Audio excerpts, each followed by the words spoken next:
Hi everybody, I'm Sean Woodland and welcome to a special edition of the CrossFit Games Update Show. Today we're exploring a topic that has critical information for all CrossFit Games athletes, and it has to do with understanding nutritional supplements and drug testing and the impact that both of those have on all competitors in our sport. Richard Bohlken was drafted out of high school by the Los Angeles Angels, and he pursued a professional baseball career before ending his playing days at Lubbock Christian. He started CrossFit in 2012 and then last year made it to the CrossFit Games where he finished 16th. This year it looked like he was well on his way towards a return trip to Carson when he qualified for the South Regional, but then everything changed. On April 6th, Bohlken failed an out-of-competition drug test, and the ensuing investigation into how he tested positive for a banned substance provides a cautionary tale for all competitive athletes who use nutritional supplements in their everyday training regimen. CrossFit senior writer Mike Warkentin sat down with Bohlken yesterday. Hey Richard, thank you so much for joining us here today. In your career, did you have any previous drug tests at a collegiate or professional level? I was tested 3 times during spring training. With the Angels? Yes, with the Angels. Same type of drug testing as CrossFit, very, very strict, person watching over your shoulder, the whole deal. Were you given any instructions as a collegiate or professional player about supplements and banned supplements, stimulants, performance-enhancing drugs, anything like that? Yeah, Major League Baseball has a very extensive drug policy. I couldn't tell you exactly everything that's involved in it, but it is as strict as CrossFit's drug test. They're probably pretty parallel. I passed all my drug tests in Major League Baseball's drug testing policy. As far as my supplementation, and that was protein, still took everything that I took today. That's all I've known throughout high school, throughout college, throughout pro ball, and throughout CrossFit. That's what I've done. Just in this case, it's a different situation. Tell me about the 24 hours in advance of that. You get an email or you get a phone call. How do you get your test? I'm not exactly sure what I was doing on April 6th, but I got a phone call from a lady that said, this is so-and-so from Drug Free Sport. We're going to be drug testing you tomorrow at such and such time. I believe I worked that night prior, woke up the next day because I work into the morning. So I woke up around 12, got my hair cut, and then went and got my drug test at my own house at about 2 o'clock. At that point, was there any trepidation? Did you feel like, oh man, is there anything that I got to worry about here? Or how did you feel about that one? No, I mean, I took a test like I took a test. I wasn't expecting anything to come up. I'm not taking anything I wasn't aware that I was taking anything that was wrong.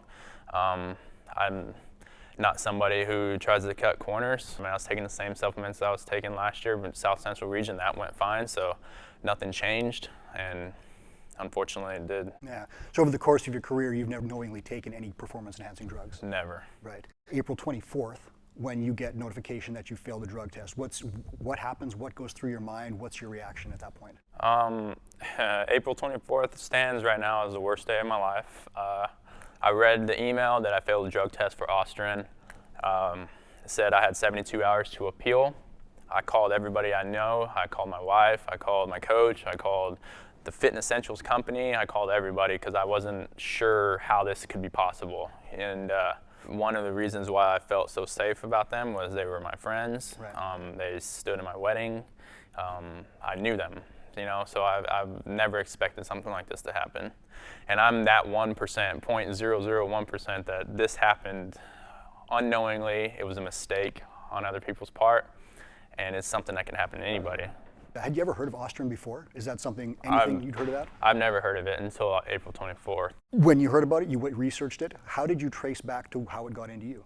My wife ended up doing a lot of this investigative work for me. I mean, I was mentally just exhausted, depressed, real down on myself. I believe on Saturday it was found out that Fitness Essentials had produced this product, That's Austrian. Your sponsor? Yes. This product, Austrian, in the same facility that they make their post and pre-workout. And they made Austrian for another private customer in a little capsule form. And what goes in these little capsules are this little powder. What goes in the post and pre is powder. And somehow the lines got crossed and they got contaminated. I read in your letter of appeal that you wanted some assurances from your supplement company that the products they were supplying you with were clean. What assurances were you given and by whom, and how did those turn out in the end?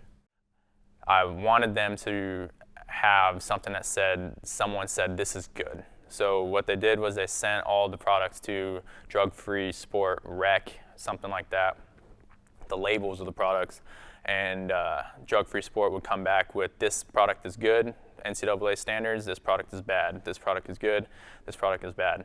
So just to clarify, the labels were sent off for testing to Drug Free Sport, or did you actually send the substances themselves for evaluation? From my understanding, the labels of each supplement was sent off to Drug Free Sport. So all that I know was whatever was on the label was put into the testing, and they're the ones that came back and said that yes, everything on the label was good. That happened April 2014, and so I took it throughout that portion, and that was into regionals, and everything tested out great after that. I'm going to just read you this paragraph, and I want to tell me what it meant to you then and what it means to you now, because obviously there's a problem, there's a gap in that system. Drug Free Sport recommends athletes be safe and always use a food-first approach to meeting energy needs for sports performance. Supplements are not worth the risk when gains in health, performance, and nutrition can be achieved through food.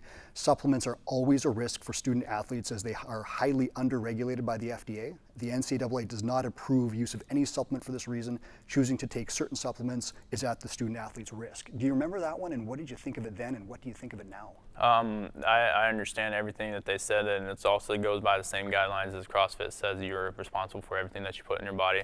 Now I don't know what to expect. I don't know what to take. I don't know what's safe. You know, I'm kind of lost and worried about the next step forward, like what I'm going to do from here on out.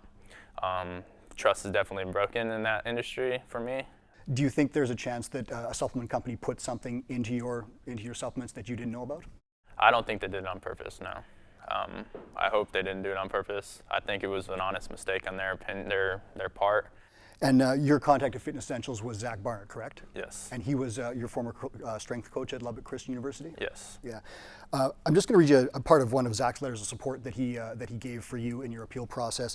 And he said that although our company and other reputable manufacturers strive to adhere to suggested guidelines, mistakes such as cross-contamination can still happen. It's unfortunate, but that is the reality of the business. Do you agree with that? Now, yes.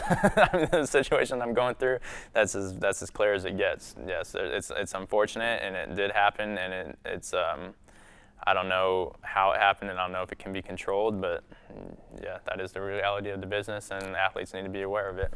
How do you rebuild your reputation? What's the next step going forward for you? What does the next year look like for you? I've been playing that question over in my head a million times. I don't know if I've gotten the correct answer down to it, but what I do know is it's gonna be difficult. It's gonna be an uphill battle, but surrounding myself with the right people to hopefully get myself through it. Thank you so much for taking the time to talk to us. I really hope this helps other athletes. We really appreciate your candid comments. Thank you for having me. I appreciate it. Right. I'm joined now by CrossFit Games General Manager Justin Berg. And Justin, we've heard from Richard.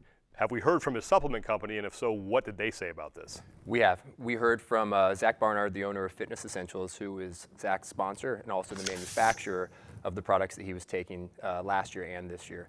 The stories match up identically. So they're both saying the same story.